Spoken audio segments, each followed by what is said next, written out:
শক্তি কিংবা ভয় দেখিয়ে নয়, ইনসাফ ও উদারতা দিয়ে মানুষের মন জয় করার আহ্বান জানিয়েছেন বিএনপি ভারপ্রাপ্ত চেয়ারম্যান তারেক রহমান। বিএনপি প্রতিষ্ঠা বার্ষিকী উপলক্ষে নেতাকর্মীদের উদ্দেশ্যে তিনি বলেন, খেয়াল রাখতে হবে কোনো মানুষ যেন হয়রানিমূলক হামলা মামলার শিকার না হন। জনগণের কাঙ্ক্ষিত বাংলাদেশ গঠনের জন্য রাষ্ট্র ও রাজনীতি সংস্কারের বিকল্প নেই। বিস্তারিত জানাচ্ছেন শরীফুল ইসলাম খান। যত্ন ভালোবাসা থাকলে সব রান্নাই সুস্বাদু হয়। এসিআই পিওর শাহী বিরিয়ানি মশলা, রান্না হোক ভালোবাসার ভাষা।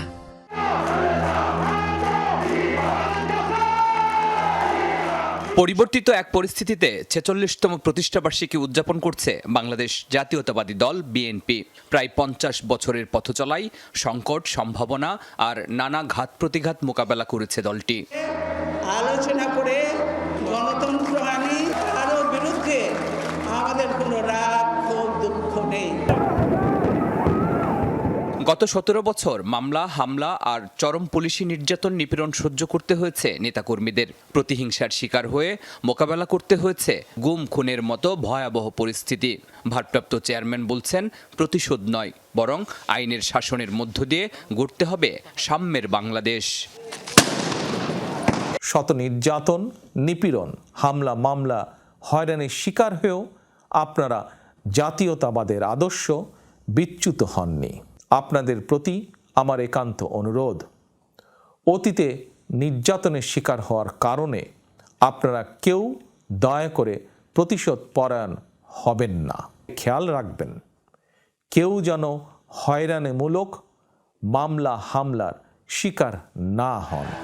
১৯৭৮ সালে বিএনপি গঠন করেন সাবেক রাষ্ট্রপতি জিয়াউর রহমান।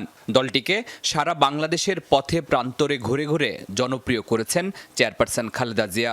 আর সবশেষ সংকটে সিনিয়রদের সঙ্গে পরামর্শ করে দল চালিয়েছেন ভারপ্রাপ্ত চেয়ারম্যান তারেক রহমান। প্রতিষ্ঠা বার্ষিকীর বার্তায় তিনি বলেন, সবার আগে নিশ্চিত করতে হবে দেশের স্বার্থ। আপনাদের প্রতি আমার স্পষ্ট বার্তা, শক্তি কিংবা ভয় দেখিয়ে নয়, বরং ইনসাফ এবং উদারতা দিয়ে মানুষের মনকে জয় করুন, জনগণের ভালোবাসা অর্জন করুন। জনগণ বিএনপিকে বিশ্বাস করে, বিএনপিও জনগণকে বিশ্বাস করে, কারণ জনগণই বিএনপির সকল রাজনৈতিক ক্ষমতার উৎস। কয়েক বছর আগে রাষ্ট্র ও রাজনীতি সংস্কারে ৩১ দফা রূপরেখা দিয়েছিল বিএনপি, যেখানে সকল দলমতের মানুষকে নিয়ে একটি অন্তর্ভুক্তিমূলক, বৈষম্যহীন, সম্প্রীতিমূলক সমাজ গঠনে নির্বাচনকালীন নিরপেক্ষ সরকার ব্যবস্থা প্রবর্তনের কথা বলা হয়েছে।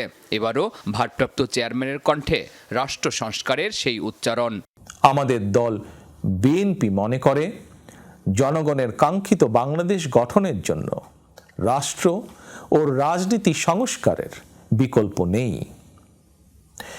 দীর্ঘমেয়াদী রাষ্ট্র সংস্কার কার্যক্রমগুলো জনগণের প্রত্যক্ষ ভোটে নির্বাচিত সরকারের মাধ্যমে হলে সেটি বেশি কার্যকর বলে জনগণ বিশ্বাস করে এবং গণতান্ত্রিক বিশ্বেও এটি স্বীকৃত।